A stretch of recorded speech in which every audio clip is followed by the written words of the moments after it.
और केरल से इसी बीच एक बड़ी खबर आपको बता दें, कासरगोड में एक मंदिर में शदीद धमाका हुआ। मंदिर में उत्सव के दौरान ये आग लगी। आतिशबाजी के दौरान यह हादसा हुआ। हादसे में 150 से ज्यादा लोग जख्मी हो गए। 8 लोग शदीद तौर पर जख्मी हुए हैं। इसमें केरल के एक मंदिर में आतिशबाजी के दौरान ये विस्फोट हुआ और कार्यक्रम के दौरान ये आतिशबाजी देखने को मिली।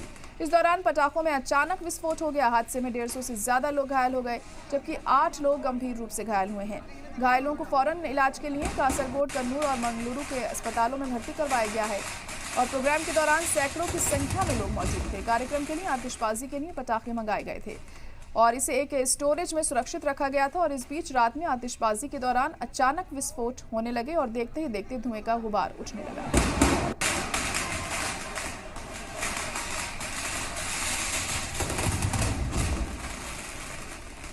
तो बड़ी और अहम खबर इस वक्त आपको बता दें कि केरल में ये धमाका सामने आया है। कासरगोड में एक मंदिर में शदीद धमाका हुआ है। मंदिर में उत्सव के दौरान आग लगी है। आतिशबाजी के दौरान यह हादसा हुआ। हादसे में 150 से ज्यादा लोग जख्मी हो गए। 8 लोग शदीद जख्मी हुए हैं इसमें। और केरल के एक मंदिर में आतिशबाजी के दौरान विस्फोट हो गया और इस प्रोग्राम के दौरान आतिशबाजी हो रही थी। इसी दौरान पटाखों में अचानक विस्फोट हुआ।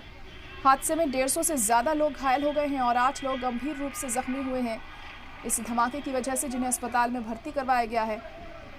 कासरगोड, कन्नूर और मंगलुरु के अस्पतालों में इन लोगों को भर्ती करवाया गया। कार्यक्रम के दौरान सैकड़ों की संख्या में लोग मौजूद थे और इस प्रोग्राम के लिए आतिशबाजी के लिए पटाखे भी मंगाए गए थे।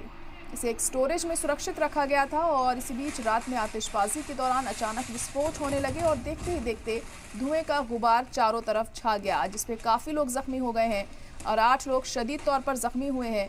कासरगोड में एक मंदिर में हुआ है ये शदीद धमाका। ये तस्वीरें आप देख सकते हैं कितने भयानक तरीके से ये धमाका हुआ और इस धमाके के बाद करीब 150 लोग जख्मी हुए हैं। 8 लोग शदीद तौर पर जख्मी हैं जिन्हें अस्पताल में भर्ती करवाया गया है। लेकिन आप भीड़ भी देख सकते हैं कितनी तादाद में लोग यहाँ पर पहुँचे हुए हैं।